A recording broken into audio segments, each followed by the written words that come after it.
Bisan pa man anaa na sa nasod sa Japan kining usa ka Bisayang manunulat ug nanrabaho isip usa ka assistant language teacher kon ALT, padayon siyang misuwat og mga sugilanon o mga istorya gamit ang pinulungang Binisaya. Siya si Mano Avenido, lumad nga taga Talibon, Bohol ug naila sa natad sa literature. Nunot sa iyang pagkamamugnaon, ubay-ubay na nga mga pasidungog ang iyang nadawat sa natad sa pagsulat. Gani usa siya sa 4-time Palangka awardee ug ning bag-ohay lang iyang naangkon ang ikaduha nga pwesto sa 2022 Gawad Bienvenido Lumbera Award ubos sa Maikling Kwento Division. Nakuha sab niya ang katulong ganti ubos sa Sugilanon Division sa maong kompetisyon. Karong buntaga atong ibida ang iyang istorya isip usa ka manunulat ug mas ilailahon ta siya dinhi lang sa GMA Regional TV Live. Atong ibida ang istorya sa usa ka garbong manunulat gikan sa Bohol, the Palangka awardee writer Mano Avenido. Mayong buntag, maupay nga aga, Sir Mano. Welcome din sa GMA Regional TV Live. Kindly greet all our Kapuso viewers karong buntaga. Maadjong buntag ug maupay nga aga sa tanan. Kanimo Miss Cecil ug sa tanang audience ni ining programa. Ohayo gozaimasu. Gikan diri sa Totoriken, Japan. Una sa tanan, congratulations for winning second place sa Maikling Kwento sa 2022 Gawad Bienvenido Lumbera. Can you share to us unsa ka bahin ng imuhang winning entry? Sure, Miss Cecil. Ang title sa akong entry kay Ikigai. As you said, Maikling Kwento siya sa Filipino division sa first ever Gawad Lumbera, Gawad Bienvenido Lumbera. Ug naka second place siya kaloy sa Ginoo. Ang Gawad Bienvenido Lumbera, by the way, kay sponsored sa NCLA, kon National Commission on the Literary Arts sa NCCA. Talking about Ikigai, unsay inspirasyon luyo sa pagkamugna niini, sir? Ang Ikigai, usa ka Japanese word nga nagkahulugan sa in English nga the reason for living. So basically, ang ako ang sugilanon kabahin sa kinabuhi o pagpakabuhi namong mga OFW diri sa Japan. Ang character magud sa story usa ka Cebuano nga OFW diri, English teacher diri sa Japan, ug aduna siya amigong bulanon nga English teacher po diri sa Japan. So Bisaya gihapon ni siya nga story, and partly autobiographical kay teacher man ko diri sa Japan, pero not entirely autobiographical gyud. Most parts lang siya.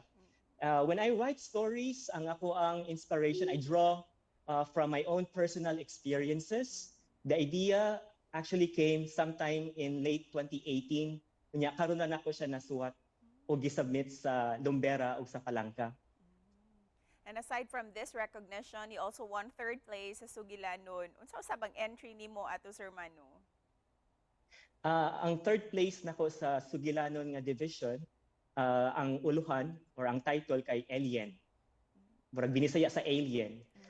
Usa kini ka speculative fiction nga ang setting kay sa Inabanga, Bohol, sa Australia ug sa New Zealand. Ug ang time niya kay over a span of 100 years. In fact, na ako'y plano nga i-adapt ni siya into a novel kay I know there's so much more to tell from this material. Ug amo usab na sayran nga 4-time Palangka awardee na ka. Unsay dakong nahatag niini nga mga pasidungog isip usa ka manunulat? Yes, kaloy sa Ginoo, Miss Cecil, ikaupat ni nakong Palangka. Ang first nako nga win was way back in 2015 when I was still 27 years old. Nasundan ni siya dayon pag 2016 o pag 2017. Unya, the last 2 years, walay Palangka kay tungod sa pandemic, maong ang mga writers karon uhaw kaayo sa Palangka. So, kulbahinam kaayo mao ning dako kayo na kong dungog nga makadaog na sad in a span of 6 editions of Palangka. Nakadaog ko sa ikaupat nga higayon. It's a form of validation and a form of motivation for me to keep writing and to keep believing in my craft. So more than anything else, more than sa validation, more than sa recognition, for me, ang greatest reward nga madawat nako sa pagdaog sa Palangka kay ang maka-inspire gali sa mga young writers. Busa, hisgutan ta ang imong passion sa writing. Kasi maingon nimong dakong impluwensya nimo o kanang usab ka nagsugod sa paghilig sa pagsulat. Miss Cecil, first of all, dili man yun ni mawagtang atong pagkabisdak bisan og asa ta dapita sa kalibutan ibutang, no? Ma-consider ni nako nga genetic imprint kumbaga bisan pag English teacher ko diri sa Japan.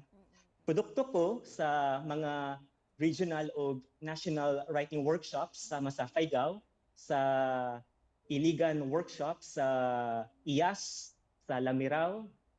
Mao ni ako ma-consider nga formative years of being a writer. Ginabasa nako ang mga sinulat nilang Marcel Navarra, nilang Tem Adlawan, nilang Grimer Chan Reyes, nilang Nyor Erning Lariosa, ug ubang mga banggiitan nga subuanong magsusulat.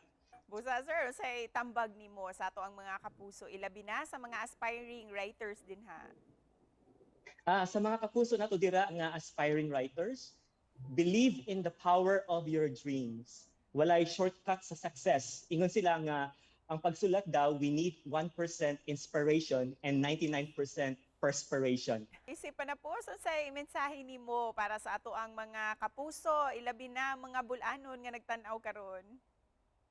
Sa mga kapuso nato dira ilabi na ang mga taga Bohol, padayon nakong suwaton ang akong kasinatian kaniadto samtang gadako ko sa Talibon nga akong hometown ug sa Inabanga nga kasamtangan nakong hometown.